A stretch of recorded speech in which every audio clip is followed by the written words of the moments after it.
Hi, I'm vaccinated. And I'm unvaccinated. So why'd you decide to do that? Because I feel more protected now. More protected? Why is that? Because the vaccine is going to stop me from getting COVID. You sure about that?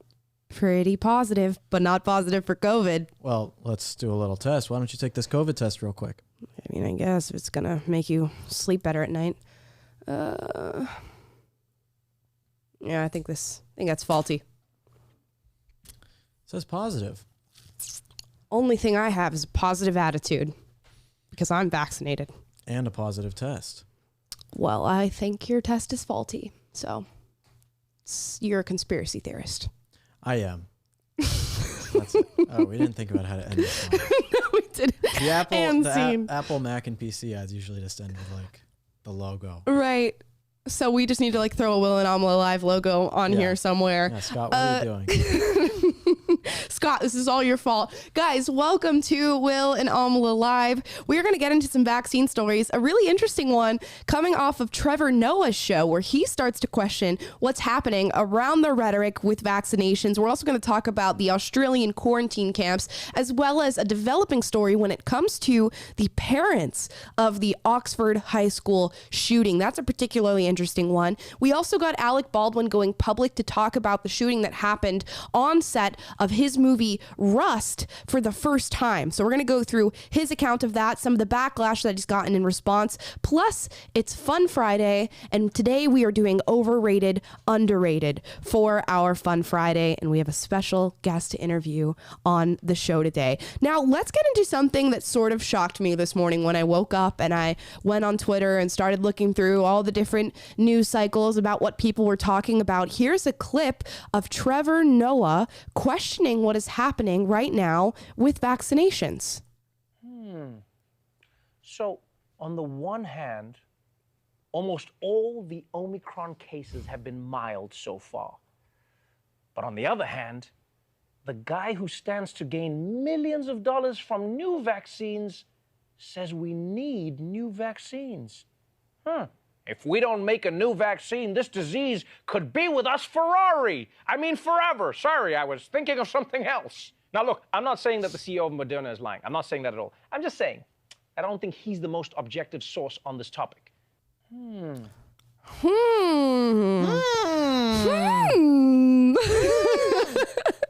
It's interesting to see a little lefty late night talk show host say something like this. Yeah, I mean, but this is what the left used to believe in. The left used to be against big business and things like this. And Used to, you know, so this is almost a return to form for people on the left. Yeah, I wonder how much backlash he got for saying this. I can imagine a considerable amount. Although when leftists hear other leftists say the talking points of conservatives, they love them. It's only when a conservative says it that they start to go, no, that's bigoted fascism. Yeah, well, it could also be a psyop, and he knows that he's actually sponsored by Pfizer, and he's doing it because this is Moderna. He's cross-cutting Moderna to get Pfizer money. Exactly. Oh, goodness. So who knows? I have no idea. But regardless, this is a good thing that he said. It's a good thing to question, and it's good that he is not just a celebrity. He is a left-wing activist, and I don't say that lightly. I mean, he really is. He had Tommy Lahren on his show and other right-wing people to debate with them. I mean, he is definitely a left-wing activist and does not hide the fact. He tweets about things all the time. He's not just a late-night show host. So for him to say something truthful is very good, and we can be proud of that. Again, always taking everything with a grain of salt, but this is good. It is very good. Yes, we should always, give kudos and praise where it is necessary and where the topic or the subject matter demands it. And in this case, for once in my life, I'm giving kudos to Trevor Noah for something that he said public on TV. I know. Wow. All the times that I've seen the things that he said and been like, this is absolutely horrible. This is one of the worst things I've ever seen. He goes to commercial break and it's like, sponsored by Pfizer. Yeah, exactly. Yeah. J&J sponsored this episode.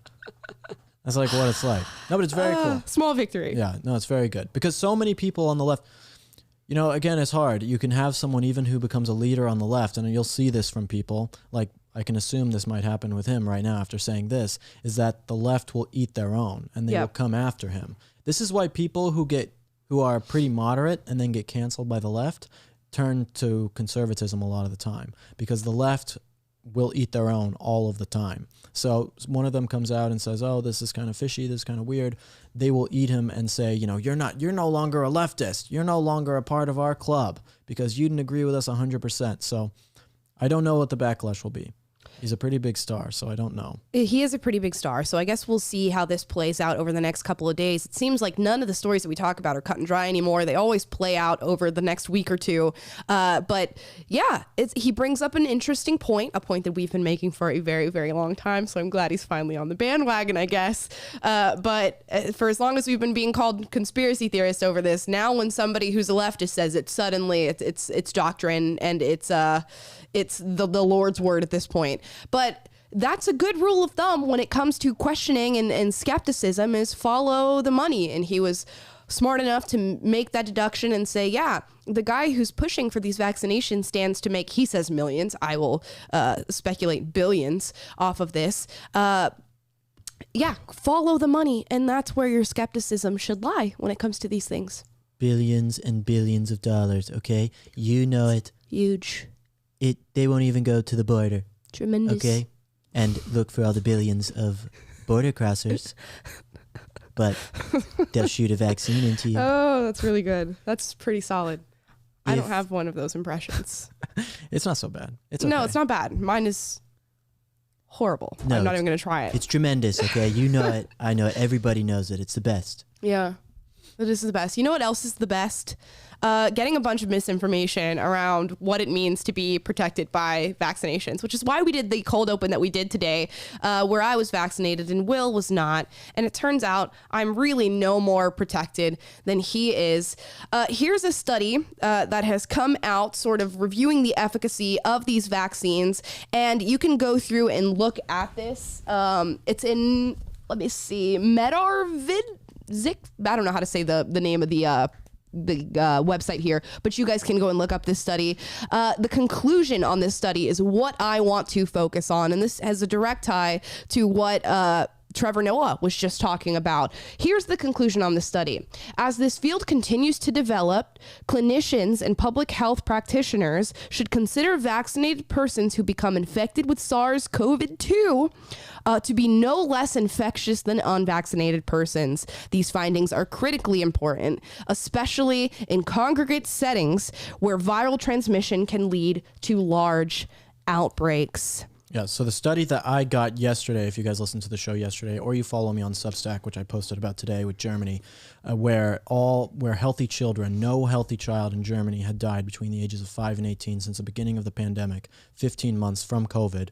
That was from MedRx as well. So these guys are putting out the truth on a large scale. They're much better than the Lancet or the AMA, any of these types of people. And so it's really good to see. But the point of this, showing that you can get just as infected when you have the vaccine as when you don't have the vaccine, should basically put into question every single vaccine mandate. Because if it shows that you can still infect people just as much as you can by not having it or having it, then why would you have a mandate in the first place? Exactly. What does that achieve? It achieves nothing. I mean, you shouldn't have a mandate in the first place regardless, because if you have a vaccine, you're supposed to be protecting yourself, so doesn't matter. Yeah. But now that you're doing this, then you definitely don't need a mandate. I mean, it is ludicrous. And, you know, this isn't the only study about this. There are multiple studies showcasing that the efficacy of these vaccines, because these vaccines essentially work on their mRNA vaccines, which means that they work on a very short time scale to stop infections or to stop the virus. They do not work as a long-term solution for this, as has been shown multiple times. They only can work on a very small scale. And that is the main problem of these. Yeah, I can't wait to see how many boosters they come out with the coming years. It is not a vaccine. I mean, it is a gene therapy. That is essentially what this is, because you are not vaccinating people. Yep. When you have a thing that is such a short-term answer, you are not vaccinating people. You are instituting gene therapy. If you want to say it's that, you can go say it's that, but that's not what they're saying. They're saying that this is just imperative to your health, and if you don't have it, then you can't go into a movie theater or a bar or a restaurant or anything like that. And so many people are misinformed about this. I don't understand why you can't. Well, I do understand why they're not going to be forthright with this information, because it completely debunks and breaks down everything that they've been pushing for this past almost 2 years now. How insane is that to hear? Almost 2 years now this has been going on. And studies like this completely knock out the efficacy of doing vaccine mandates. And it's something that should be talked about, because you are no less safe from transmitting and getting COVID. It's unbelievable. Yeah. Unbelievable. I mean, it is 2 years. It's like basically 2 years since Wuhan, since the gain of function research was leaked out of a lab. Right. I'm not allowed to say that. Yeah. Wow, I've already said so many things we shouldn't. But it's like the 2 year anniversary from there. So I don't know. You're supposed to have a cake or something, or Maybe we'll have a cake on Will and Amala Live. Although it's going to be very difficult to find somebody in Los Angeles who will make a cake that says what we want it to say. Especially a bat cake. A pangolin cake. Now, one more COVID-related story here. We've been constantly following up with Australia. As you know, they've instituted COVID camps where they are going and relocating people against their will, for the most part, into these camps and making them stay for a duration of time once they've been found to be COVID positive or suspected of COVID. Here is a testimony from one of these women who was forced to go to a COVID camp in Australia. I just waited for someone to come and test me. No one came to test me. The next people who rocked up at my house were 2 other police officers. They blocked my driveway. These are actually uniformed police officers, normal police officers. Yeah. So then the police officers blocked my driveway. I walked out and I said, "What's going on? Are you guys testing me for COVID? What's happening?" They said, "No, you're getting taken away and you have no choice. You're going to Howard Springs. You either come with us now and we'll put you in the back of the divvy van, or you can have a choice to get a COVID cab." So, of course, I chose the COVID cab because they said, "Well, if we're to take you, we're going to hand you a $5,000 fine." So, of course, I didn't want that to happen. So I just said, "Look, I don't consent to this. I don't understand why I can't just self-isolate at home like a lot of other people are doing." And they just said, "We've just been told from higher up where to take you, and that's all that there is." Wow. Imagine that happening to you. I thought they said the camps were voluntary. Yeah. That's what they were saying. Oh, these are voluntary camps, mate. This is what they want. This is what the people want, right? Right. Voluntary camps, apparently. They said you have no choice or you get fined 5,000 Australian dollars. No, yeah, so even if she said even if she went to the camp, if they took her in the police car, they're still going to fine her $5,000. Mm-hmm. No choice whatsoever. Mm-hmm. And what a bunch of weak guys in the Australian police who, when she asked them, say, "Why are you doing this?" They say, "I don't know. Somebody told us. Someone told us to do it, so we're just going to do it." That shows a real lack of strength within the Australian government and police force. Oh, I mean, totally. To just like, imagine, everybody says, "Oh, I would never be the person who commits to these atrocities. I would never be the person who commits these transgressions." And I look down from the mountain that I'm on the top of and I spit at the feet of people who do these horrible things. It would be you. It would be you if somebody higher up just said, "Okay, why don't you go grab that woman and take her to a COVID camp? Just enforce her. Don't give her a choice." And there's been other videos coming out of Australia, one particularly stressful one to watch, of a pregnant woman going through this, and they end up arresting her. It's just crazy to me. And these police officers come in and they're just following orders. They've been told by somebody, "Well, go get that pregnant woman and relocate her," and that's what they go and do.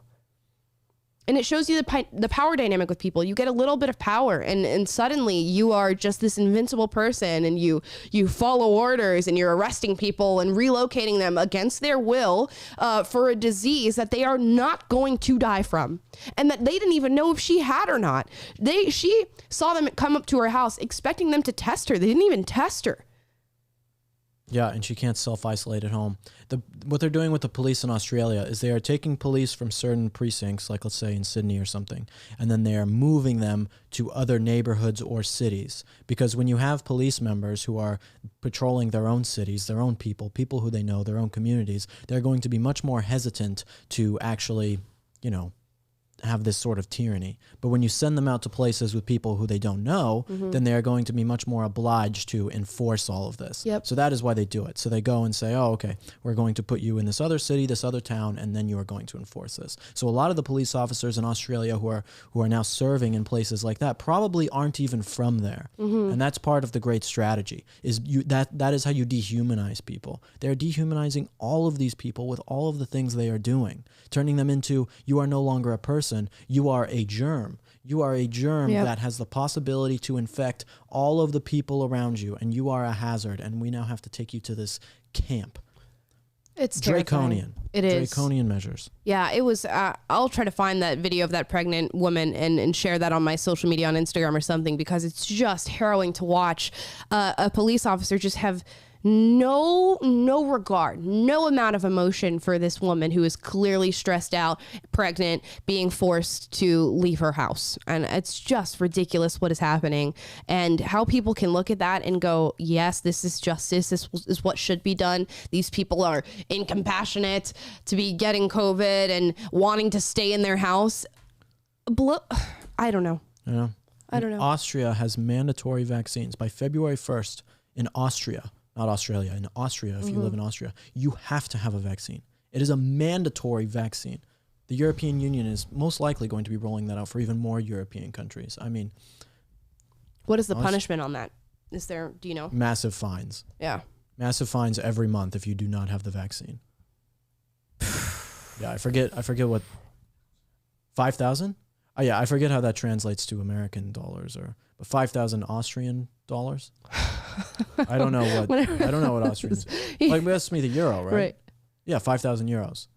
Well, I believe. I don't want to misspeak and say that I know enough about Austrian economics in that way. Right. But regardless, there is a fine for if you are not vaccinated living as someone in Austria after February 1st. You just got to hope that there's enough people who say, no, I'm not going to do it, rack up the fines, just like businesses did here during the lockdowns when they said they would be fined, for not shutting down and closing their business. I just hope people just remain strong in their values and steadfast in their beliefs, and they go, no, give me the fines. Give me another one. Give me another one the month after that. I hope people truly do stick their ground. Rack up the fines and then start the lawsuits. Right. That is how you have to do it. You find like-minded people who are also going through the same thing. You start a class action, or you start, a larger type of lawsuit against these people so that you can actually do something. Because obviously not everyone has the capabilities to hire a lawyer and sue the government of their country, So you have to do these things in communities. Yeah. Find people who are with you.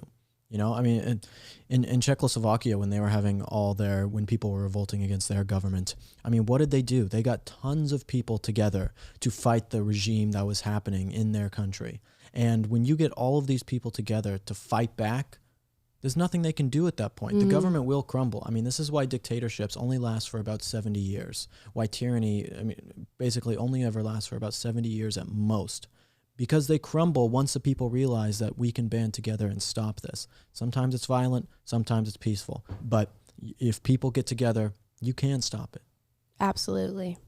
And it's all about fighting the narrative and getting the right information out there and questioning what you're told and what people expect of you. Now, we do have a guest on the show today by the name of Kory Yeshua, and he's one of those people who questioned what his beliefs were supposed to be. And we talked to him about that on our show in this interview. Guys, check this out.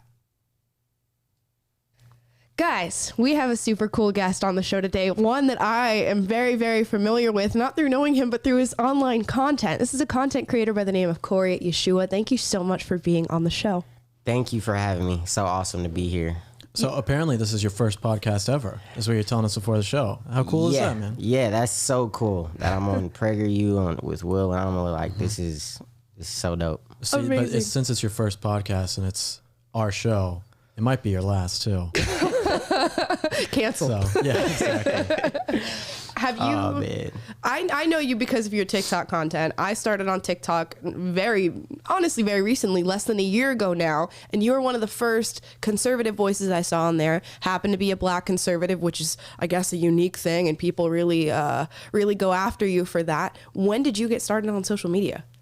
I would say I started on TikTok October of 2020. Okay. I believe, maybe a little before that. So a little over a year. Like, it hasn't been that long. You know, I actually had a video that I did on Trump, and I was talking about how everybody, you know, believes he's a racist because of the media, and, you know, it's everywhere. So that one ended up going viral, right? And I was probably like 2 months in. I wasn't even that long on social media, and that one blew up, and then, yeah. So was it generally good responses, or were you getting a lot of hate for that video? I think I got a lot of love, but of course you get the hate, you know, like, I started getting like death threats and stuff like that. You know, that's no, I'm sure you know all about that, you know. Yeah. You've experienced that. Like, that's what happens, you know, especially on TikTok. It's like, it's crazy on TikTok. Yeah, it's like one of the most egregious forms of social media. I want to show people, though, because people might be seeing you right now and go, that face looks familiar. And it's probably because of this video that you did with your little one talking about race in America. And I want to show everybody this video. We'll play it for you real quick and see if you recognize Kory from this one.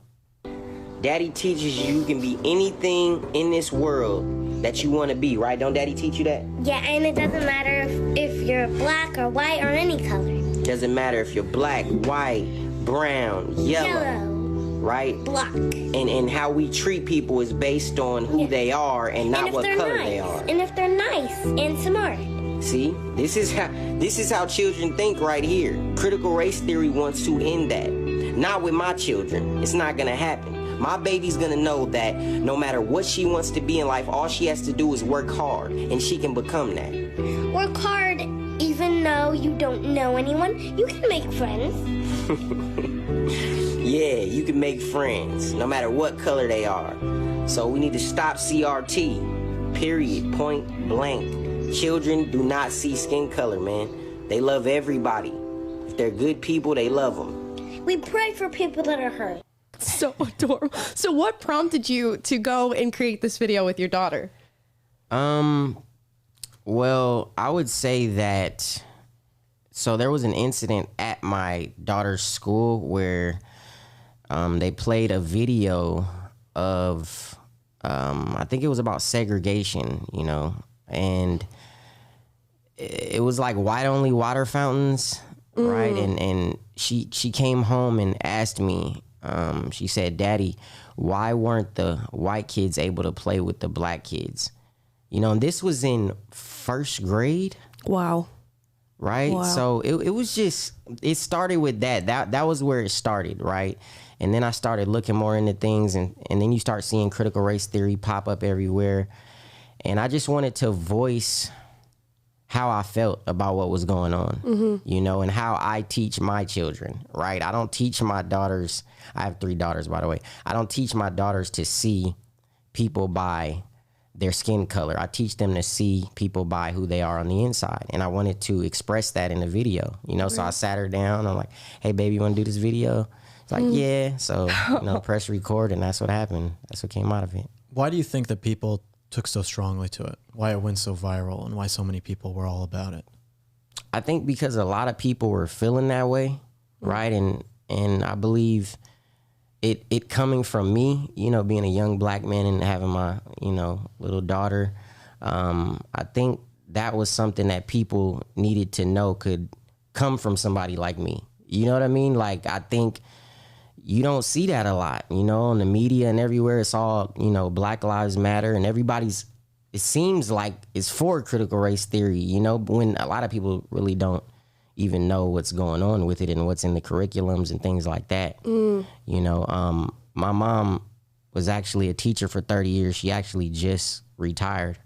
I wasn't talking about that on my social media, but now that she's retired, I can talk about it, and they tried to bring it to her, but all the teachers in her school were like, no, we're not teaching this. Like, it's crazy. Right. So it was amazing. Yeah. That is amazing. So were you always on this side of the aisle? Did you always think like this, or were you once a supporter of Black Lives Matter? No, I never even really thought about Black Lives Matter and things like that. But I would say I was more liberal. I mean, I have the, you know, snake bites. I got the 2 holes in my lip right here. So yeah, I was in the music industry for a long time, like a while. I did music with my brother and my cousin. We were in a group called the LAX Boys. based out of LA. And yeah, I was more liberal, man. I wasn't really into politics like that though. Okay. You know, I started learning about politics, watching people like Thomas Sowell, you know, and Larry Elder and things like that. My uncle was actually the only Republican in our family, you know, and he was looked at as like an outcast. Yeah.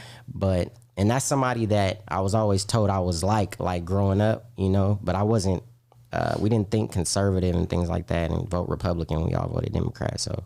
So what made you go, now's the time, I need to hop online, I need to start making videos and putting this message out there to people? I don't know. I just seen a lot going on with the media and how they were lying to people. Like that really, and even when I watch it now, like to this day, I get fired up before I'm about to get on, you know, and get on TikTok and then post the videos. Like I get fired up when I just see these people blatantly lying and pushing certain narratives. And all this white people are racist, and like it really irks me, you know. So I just want to let my voice be heard, you know, and show people that, you know, just because you're black, you don't have to be a Democrat. You know, just because you're black, you don't have to be a leftist. You don't have to be for BLM. You don't have to be for Antifa, you know. So yeah, I think what's cool is that you're just a normal dude. You know? Right. And you have a daughter, like so many other people. They're just normal dudes with daughters, and they send their kids to school, and they're just fed up with everything, the exact same thing that you're hearing. That's why I think that it resonates with so many people. Right. Because common sense is such a unifying movement when someone hears it just so clearly, especially out of, you know, the mouth of a father and daughter. That's an incredible thing. Yeah, absolutely. Yeah, absolutely, man. I think people need to see that, you know. People need to see that there are people out there, you know, no matter what color, that they can identify with, you know, and they can say, okay, this guy, you know, he has all the tattoos and all that type of stuff, but, you know, he thinks this way, he thinks conservatively. So, you know, yeah, man. Right. I think it's great to challenge the perception of what it means to be a conservative and what it means to be a leftist in this country. My last question for you, something I've dealt with coming out as a conservative on the internet is an immense amount of censorship, particularly on TikTok's platform. Have you dealt with that at all? And what's the journey there? Absolutely. Like it's almost every day I post a video, like they're taking it down, they're flagging it. I don't know who it is doing it. I don't know if it's the people on there that are reporting me because they'll say hate speech when they take it down, or, you know, something like that. So that's almost every video I put up. I have to go in and, you know, send a little, submit the appeal and all that. The appeal to get it put back on. So I deal with that on TikTok more than anywhere. Twitter, I don't really get censored on Twitter. Instagram, I do get censored on Instagram for sure, but TikTok is just, man, they are bad. Like it's really bad. You almost can't say anything on TikTok, but, you know, I still go for it. Yeah, China can't stop us. Right, nah, absolutely not. Before the show, we were talking about that you said you wouldn't be where you were if it wasn't for God. Right. And I feel a lot the same way. And I was baptized earlier this year. Life-changing for me. Wow. Greatest decision of my life. What has that been like for you? What has your relationship with God been like, and how has that influenced you moving forward and feeling inspired to do all of this? Right. I would say before, you know, because I did grow up going to church here and there. Like my grandfather was actually a pastor, and, you know, I ran away from that for a long time. You know, being in the music industry, you see so many things, especially at a young age. Like, you know, we got signed at like 16. So, you know, we seen a lot of debauchery. You know, I seen the other side, a lot of the other side. So drugs, alcohol, you know, women, all those different types of things. But finding God, you know, and really building a relationship with God is what changed my life. You know, it's not just saying like, oh, you know, I accept you, Jesus. Like that's a start, but it's really building a relationship with him and allowing him to come in and change your life and your heart and your mind. Right. That's what it started with. So yeah, absolutely. That's beautiful, man. And that's a really wise thing that you just said, because you have so many people who come out and they say, oh, I'm Christian, or I believe this. And it's like, you know, how much of a Christian can you really be when you are not living by, or at least trying, because we all sin, obviously, but you are not trying to live by the tenets of your faith. Well, it's God that cleans us up. You know, when we try to do it on our own, then that's when we fail. Right. We have to let him come in and clean those things, those unclean things that are in our life. Right. Amazing. Kory, how can people support the work that you're doing? Because I know it's really important. We're constantly battling with censorship and people who hate on us on a daily basis. How can people support you and find you? Right. Kory Yeshua, Kory, Yeshua, Yeshua. On pretty much everything on YouTube, on Twitter, Instagram, and TikTok. So, yeah. Fantastic. Cool. Thank you for being on and sharing your message. Thank you guys for having me here. This has been so awesome. Like, First and last podcast. Let's go, First and last. I'm out of here. I'm done. Done for. Canceled. Gone. We're back, ladies and gentlemen. I hope you guys enjoyed that interview. I've been following Kory for a really long time. Ever since I started on TikTok, he was one of the first conservatives who I ever saw on the platform. What a great guy. What a great guy. We always come out of our interviews like, what a great guy. You can always count on us to say that. Now, True American. He's a patriot. He really American, is. A patriot. I urge all of you guys to follow him and the things that he's doing. Now we're going to talk about a crazy story that is developing. You saw us talk about the Oxford High School shooting out of Michigan that happened earlier this week. And now, we talked about when the story first happened that the prosecutor was considering bringing charges against the parents in this case. She's now made her decision on this matter, and she is going to be bringing charges against the parents. The charges are involuntary manslaughter, 4 charges for both of these parents. Now, what's happened is the parents are quote unquote nowhere to be found. A lot of media outlets are saying they're on the run. However, the attorneys for these parents have come out and said, no, they are not on the run. They simply left town for their own safety, and they will return to be arraigned for this. But so Jennifer and James, who are the parents of Ethan Crumbley, the young 15-year-old who committed this shooting earlier this week, actually purchased this gun for him, this firearm, for their 15-year-old on Black Friday, gave it to him as a Christmas present. We know this now because Jennifer Crumbley, the mother in this case, was posting pictures of Ethan shooting this gun and having this gun and saying, what a great Christmas present I bought for my son. Now, on the day of the shooting, the parents were brought in with concerns about Ethan's behavior, particularly some pictures that he had drawn of a gun, of people bleeding, pictures that stipulated that he was looking for help, that he couldn't put away certain thoughts that he had in his mind. And when the parents were given this information, they did not take him out of school that day. And now 30 minutes after the shooting had occurred on the high school campus, Ethan, the young boy in this case, received a text message from his mother, Jennifer, saying, Ethan, don't do it. And his father called 911 and said that his 9mm Sig Sauer was missing and that he believed that his son was the shooter. Yeah, I mean, I said this on Monday. Was it Monday or Tuesday when this happened? Tuesday we talked about it. Tuesday yes. when we talked about it. I said this on Tuesday, that the case reeked of parental neglect, and that there was going to be something done against the parents. I made that exact same point, and now here we are, that something is being brought against the parents, and more information has come out, and it seems very true. This makes a lot of sense. It seems to me that this is a good thing that the parents are going to be charged with this. Again, we'll see what happens in the court. We're going to say allegedly to all these kinds of things that is coming out. But if what they're saying is true, then it is a good thing. Just like I said before, I mean, truly, it is a good thing. You have a responsibility over your child. Yeah.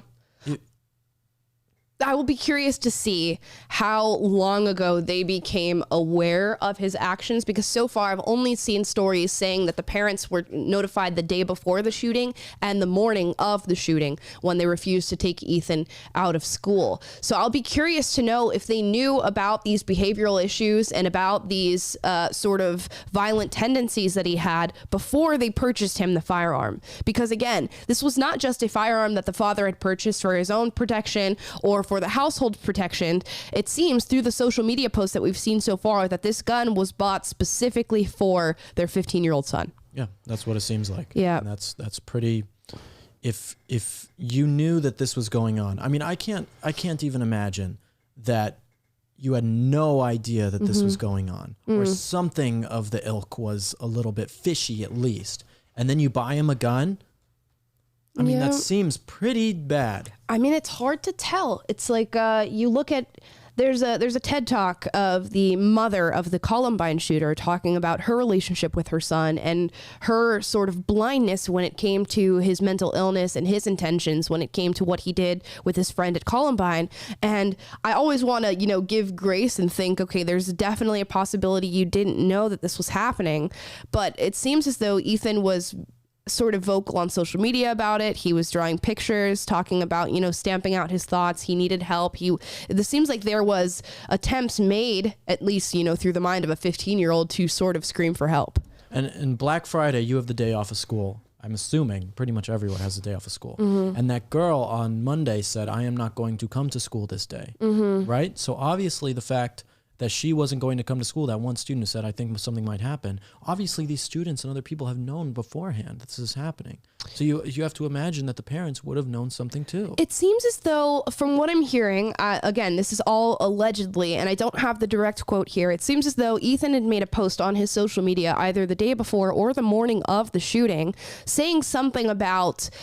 I'm forgetting the direct quote, so this will definitely be a misquote, but something about him becoming death, him becoming this sort of personification of death. And he said something along the lines of, see you later, Oxford. And I think kids saw that and thought, okay, I'm not going to go to school today. Got it. Yeah. Which, who knows what happened here. I'm going to be really interested to see how this plays out, see what happens with these involuntary manslaughter charges on the parents. I have a feeling they are going to be convicted and found guilty. Regardless, what I say in almost every single one of my speeches that I talk about is that parents need to be more involved in their children's lives. That's not just for, identifying if your child is a potential school shooter. That is just for everything in terms of their mental health, in terms of what they are learning at school, in terms of their faith, in terms of them being responsible growing adults. I mean, all of these things. Parents need to have a greater play in their children's lives. A lot of society's ills would be cured if parents had a greater say in their children's lives. But so many of them just relay that responsibility over to the school or to a nanny or something like that, and then don't actually take the time at, let's say, a family dinner or when you have off time with your children to actually talk with them and teach them good values. I mean, there is so much that parents have to do. There's a lot that parents have to do. Luckily, my mom was great at this. She was fantastic at this and was very active in my life growing up. And by active, I mean she was very strict with me. And because of that, I think I turned out okay. But, Parents aren't doing that now. What was it? The U.S. Bureau of Labor Statistics says that the average American family, parents spend less than an hour having meaningful time and conversation with their children every single day. Yeah. That's crazy. It is crazy. That's insane with how many hours that there are in the day. That children are essentially being raised by other people and by social media and by TV, and parents have no awareness of what's going on in their brains, how their mental health is, how they're doing physically, anything. Right, exactly. Yeah. There's got to be more. There's got to be more responsibility by the parents. Yeah, this is definitely a warning sign to parents. Yeah. 100%. We're going to get into another story that involves a shooting, unfortunately, and this is surrounding Alec Baldwin. We all know what happened on the set of Rust, that a woman by the name of Helena Hutchins was shot and killed while shooting on the set of Rust. She was working behind the scenes of this. Now, after this happened, everybody immediately jumped on the internet, started talking about Alec Baldwin, pulling up his old tweets, blaming him, whatever. People were throwing darts left and right. We chose not to do that, and I think that's the rightful decision on our part. Now we have Alec Baldwin going live in front of the American people with ABC, specifically with George Stephanopoulos, talking about his side of the story. Let's watch this first, and then we will get into some of the criticism around this. We kept doing this, and so then I said to her, now in this scene, I'm going to cock the gun. And I said, do you want to see that? And she said, yes. So I take the gun and I start to cock the gun. I'm not going to pull the trigger. I said, do you see that? She goes, well, just cheat it down and tilt it down a little bit like that. And I cock the gun. I go, can you see that? Can you see that? Can you see that? And she says, and then I let go of the hammer of the gun and the gun goes off. I let go of the hammer of the gun and the gun goes off. At the moment, the decisive That was the moment the gun went off, yeah. That was the moment the gun went off. It wasn't in the script for the trigger to be pulled. Well, the trigger wasn't pulled. I didn't pull the trigger. So you never pulled the trigger? No. I would never point a gun at anyone and pull a trigger at them, never. That was the training that I had. You don't point a gun at me and pull the trigger. On day one, of my instruction in this business, people said to me, never take a gun and go click, click, click, click, click, because even though it's incremental, you damage the firing pin on the gun if you do that. Don't do that. And Hall's attorney... We're going to pause there. Okay, so that was his account of the story. They do say that there was another man in the room when the shooting occurred who has also testified or put testimony forward that says that Alec Baldwin never put his finger on a trigger when this incident occurred. So that's the story that he is sticking to and has gone public with. Now, several actors have come out against Alec Baldwin, claiming that he is A, lying about the situation, or B, was still practicing a significant amount of negligence when it came to carrying this gun on set. Now, we realize it was not a fake bullet in the gun. It was a real bullet in the gun. And while Helena Hitchens was directing Alec Baldwin on how to hold this gun and when to fire it, she was subsequently shot. Now, John Schneider from Dukes of Hazzard has come out and called complete BS on Alec Baldwin, saying he's a flat out liar, that there's no way this gun would have gone off without you putting your finger on the trigger and pulling the trigger. Yeah, I'm no gun expert. I will leave that to the gun experts to talk about these kinds of things when it comes to how you put together a gun and all that. But it's hard to imagine that with a gun that's supposedly a prop gun, that you pull back the what did he say he pulled back?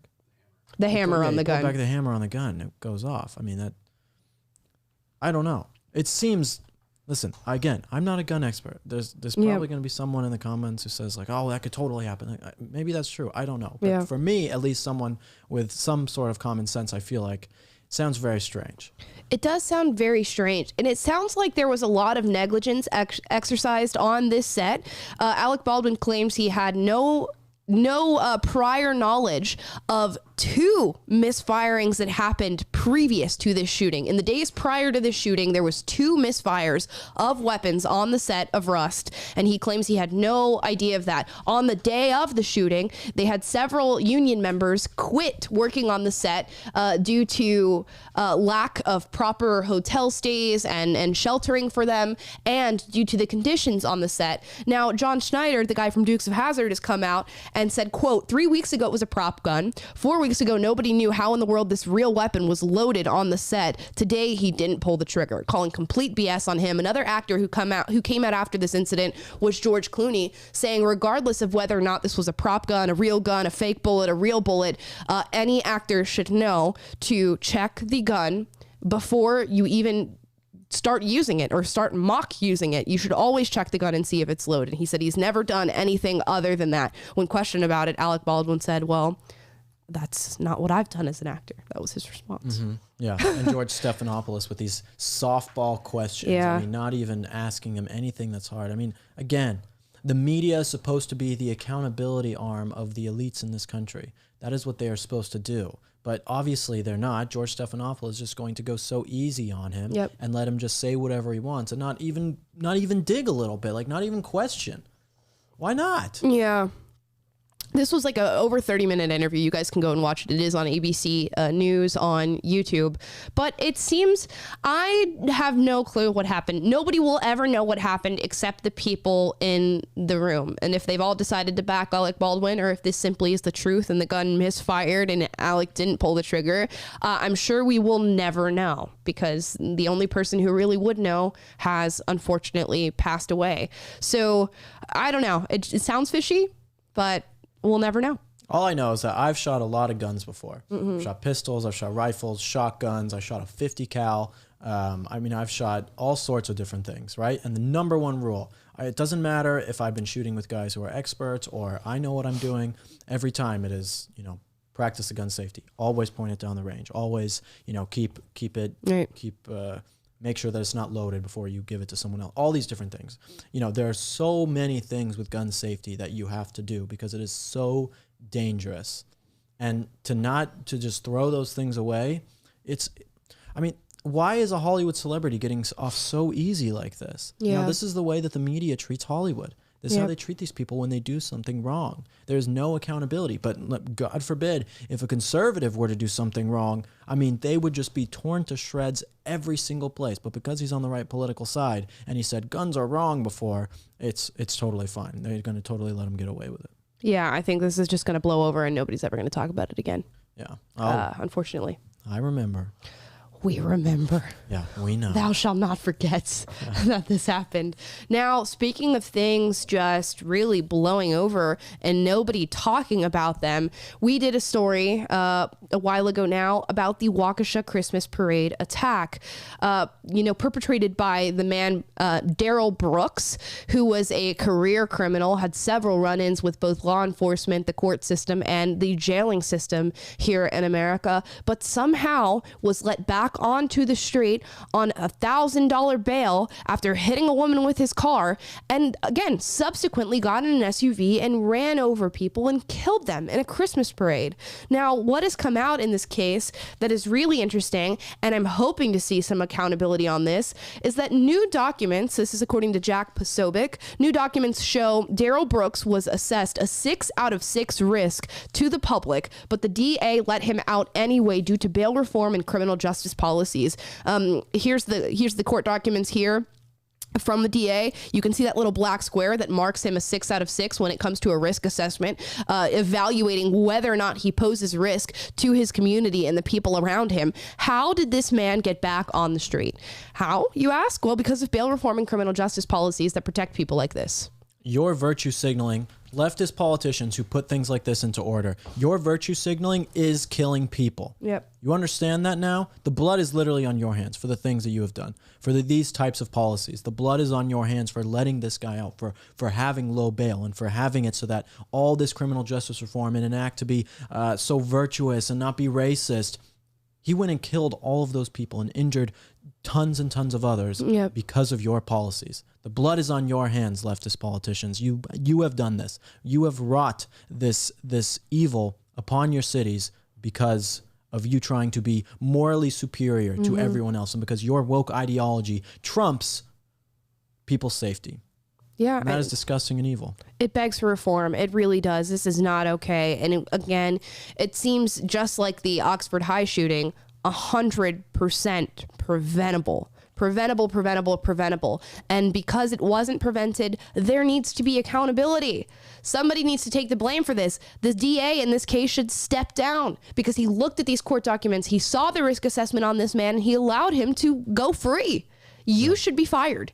You have not done your job properly. Yeah, I mean, if this was a good country, I mean, this DA wouldn't just be fired. This DA would be brought to justice. Yep. Absolutely. That's if we lived in a sane country, but we don't live in a sane country. We live in an insane country. Insane. In the membrane, some might say. Some might say.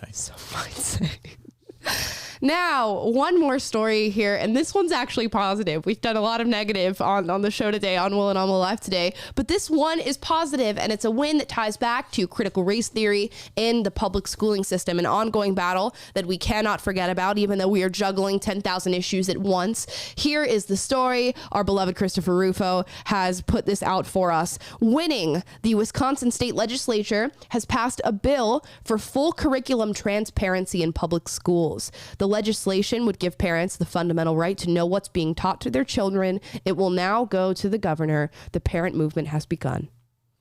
It's to the governor of Wisconsin. If I remember correctly, the governor of Wisconsin is pretty far left. I could be wrong. You might want to look this up. I will look this up as you are. Please tell me. As you are talking. Yes, Tony Evers. Right. Okay, so I'm pretty sure that this guy has, because I was talking actually to someone on my book tour. It was a girl, and she was from Madison, and she now lived in Florida. And she was telling me about how since this new governor took place, I mean, the state has just gotten completely worse. For any of you guys who live in Wisconsin, comment down below or comment right now if you're watching and tell me what you think about this guy and the things going on. But it's hard to know if this is actually going to go through with the governor and happen. But I think what's cool here and what's important, and I think what is going to possibly push this through, is the word curriculum transparency. They're not specifically coming out after DEI, diversity, equity, and inclusion. They're not specifically coming out over CRT, critical race theory. They are simply saying, I want my children's curriculum to be transparent. I want to be able to know what my kid is being taught. Now, I can't see a Democrat or a Republican looking at a bill that proposes transparency and shouting and shooting that down. You're going to instigate thousands of questions from your constituents on both sides about why you would not want student curriculum to be fully transparent. The wording is very strong. Yeah, I mean, I would see why they could do it. I have no doubts they would. Right. Or anything. But it looks it's a little bit, if you come out and you say, you know what, as a governor, I'm not going to ban critical race theory, a lot of people would cheer you on. But if you come out and say, as a governor, I'm not going to push for transparency, that's a far worse look. So I think the wording here is particularly clever. It is clever, which is good. So that's a win for the conservatives doing something strong. If only our guys on Capitol Hill could do something like that, maybe we'd have a better country, but we'll see. We shall see. Now, guys, it is Fun Friday. And for today's Fun Friday, we thought we'd do just a short little segment that we used to do on the show called Overrated, Underrated. You guys submitted random things, songs, foods, albums, books, movies to my Instagram at the Amala Epinobi. You can also follow Will at the Will Witt. Taylor's not here today, but at Taylor Trandle, you can follow him as well. And you guys submitted your overrated, underrated suggestions. I took a few of them, about 7 or so. And Will and I are going to discuss whether or not these are overrated or underrated. First one, fries dipped in milkshakes. I'm ready to give you guys the facts. Okay. Yes. Only facts. Yes. Only fries facts. dipped in milkshake. Overrated or underrated? It's unnecessary. So overrated. I suppose. Yes. But I have no hate if you guys want to do that. And you guys can vote down in the comments below. What do you think it is, overrated or underrated? Yeah. I have no quarrel with someone who would like to do such a thing, but I myself will not be partaking. Yeah, I'm the same way. I'm all for your right to dip your fries in your milkshake. I'm not gonna, Maybe get a little authoritarian here. No one is allowed. Yeah, it's banned. No, I'm not gonna, infringe upon your right to put your fries in your milkshake, but I will not be partaking. Your body, your choice. Exactly. Yeah. Okay, so we're both going overrated on that one. Yeah, that's not a hobby of mine. I used to do it when I was a kid, but not anymore. I never did as a kid. Okay. I had my Frosty and then I had my fries.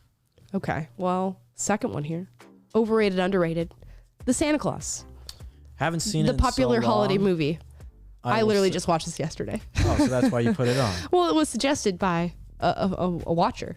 Oh, okay. But also I put it on because I just watched it yesterday. I believe it's very good, if I can remember correctly. Yes. The Santa Claus.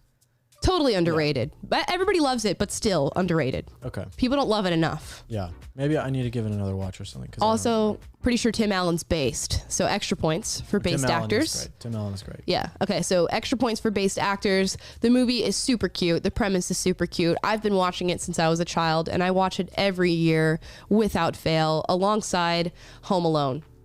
So, yeah. Underrated. Next. Overrated, underrated, In-N-Out Burger. You had this for lunch today. I did have it for lunch today. So went for tread the lightly. drive-thru at 10:30 in the morning. I would say, well, it's not really underrated because everybody loves it, but it's not overrated because it's really good. And cheap. And cheap. As far as LA food exactly. goes. I have a doggy patty waiting in my car for Rocky. There you go. I'm going to go underrated because you can't fence it. You have to pick one. All right, fine. Underrated then. Underrated, yeah. In-N-Out Burger, for those of you who can't have it, because, sorry, it's the only thing we have going for us in California. Exactly. Yeah. Well, Texas has In-N-Out Burger too. Yeah. And In-N-Out Burger is like super based in California. They're not asking for people's vaccine cards at their restaurants, which is super cool, even though they're going to start, I'm assuming, amassing fines from the health organizations here and the inspectors. But they are not asking people for their vaccine cards. So extra points, totally underrated. Mm-hmm. Next. Overrated, underrated, Drake. So Drake was actually in my top 5 artists of the year. Oh. And I didn't even realize it because I feel like I don't listen to that much Drake, but I guess in like my big playlists, I have Drake in there at a substantial amount. So then when I'm listening to those large playlists, right, a Drake song will come up more than other artists. So he goes into my top artists. Big fan of Aubrey, are you? I'm a big fan of Aubrey. Yeah. Jewish mother. So is he overrated or underrated, Will? I mean, he's neither. I think he's overrated. Hardcore. I guess you got to say overrated, but I also do not mind much of Drake's songs and music. I don't dislike it. I don't love it, but everybody seems to bow down to Drake. So I'm gonna go. My sister is like the biggest Drake fan in the world. She loves Drake. Sorry, Will's sister, but okay. He's overrated. Next. I tend to agree.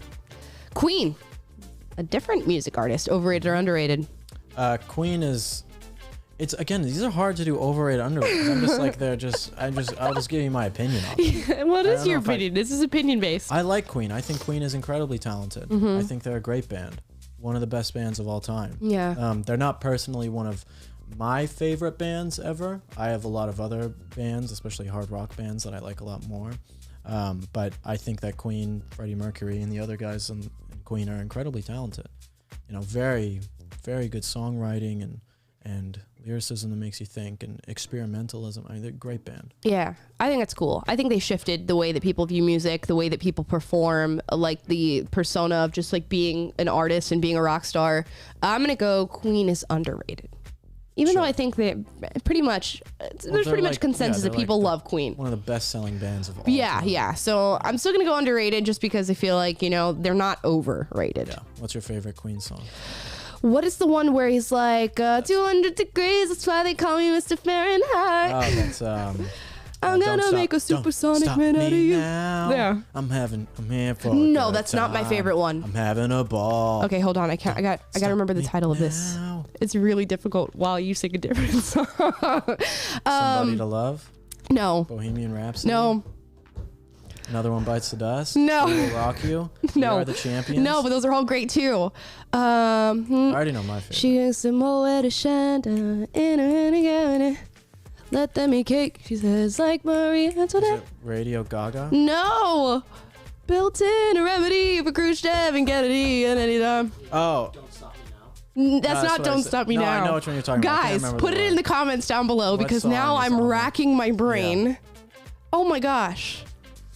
It's I'm not just You're My watching the Best Friend. comments. No. What is it? Killer Queen. Yeah, That's Killer what it Queen. is. My goodness. I think that's their best song.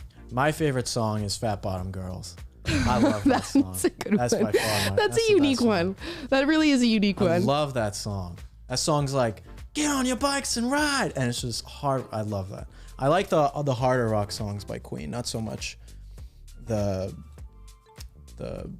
I don't know, the more opera sounding ones like that. Yeah, I don't know. Killer Queen is just like it's a whole different vibe from their other music, and I listen to it and I'm just like, this is amazing. This is and the cadence of the words and how poetic and like the way that he uses syllables and it's just amazing. Just amazing. Okay, anyways.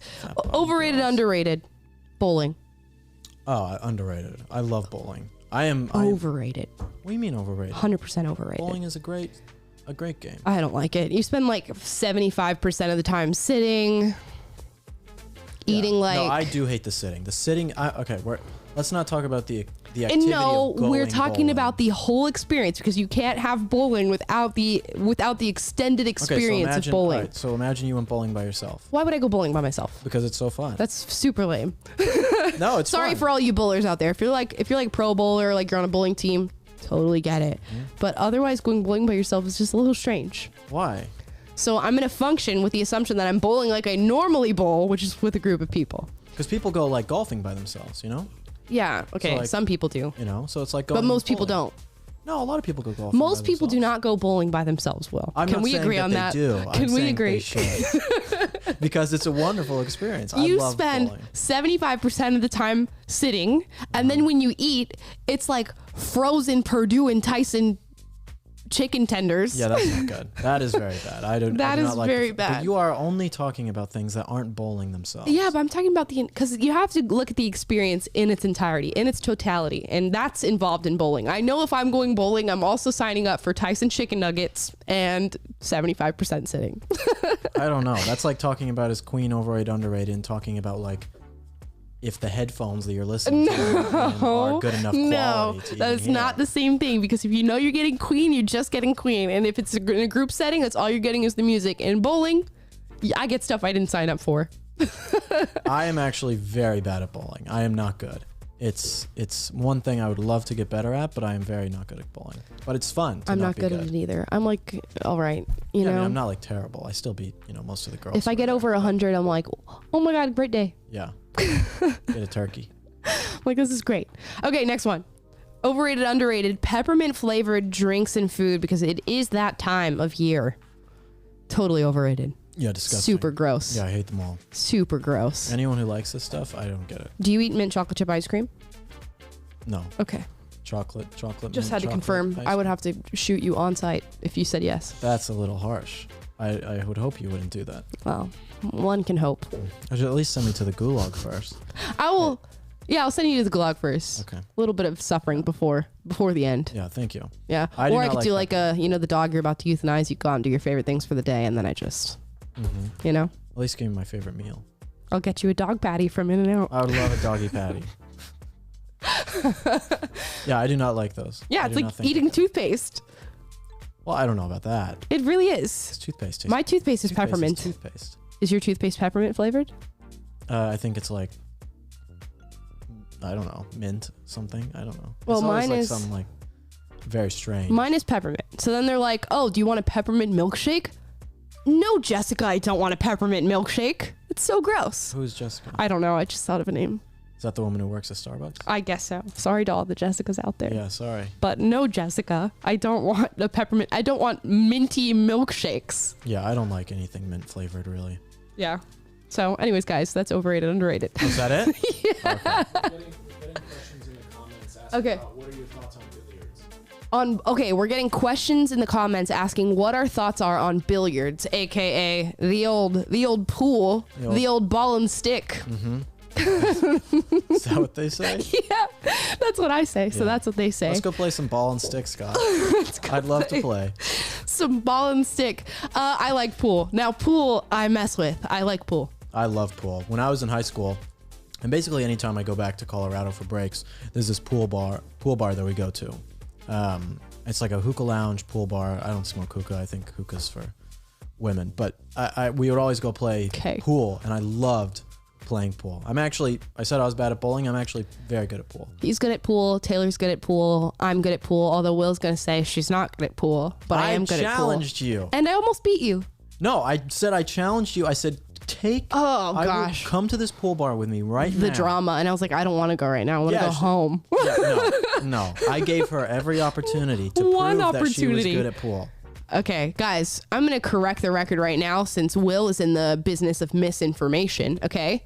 Will said, if you're going to challenge me in pool, or if I'm going to challenge you in pool, you have to play right now at a place of my choice. And I said, excuse me, sir. I just worked all day. I'm going home. That's what happened. There's a place 30 seconds down the street. You walk in. And I said, I'm going home. One game. You guys did not want to play one game. I guess I have that competitive attitude. Yes, he does. I'm like, I want to go. I'll go right now. And I'm a woman and I don't. Sad. So we will keep you guys posted. I will play Will in pool. I will win. Not Will Witt. Will win. Right here. Mm-hmm. You're Will Witt. I'm Will win. Mm-hmm. You're Will lose. Anyways, guys, we'll keep you posted when that happens, and I will let you know just exactly who won in our billiards. Oof, that sounds so fancy. In our billiards match, okay? It is very fancy. It is very fancy. I appreciate you guys watching all week. Thank you. Yes. Remember that if you want to get more stuff about what I'm doing too, because not everything that I want to say I can say on here, go to my Substack, thewillwitt.substack.com. That's basically like a blog. The link is also down below in the description. That's my blog. Doing daily or so updates, sending you guys things that they don't want you to know, and also my daily musing. So go subscribe to that. It's free, not paid or anything. So go subscribe to my blog, thewillwitt.substack.com. Thank you guys for watching. We will see you on Monday at 2:30 Pacific, 5:30 Eastern. And if you want to listen to us anytime over the weekend, you can go to Spotify, Google Play, or Apple Podcasts and check out all the episodes from this week and times prior. See you guys on Monday.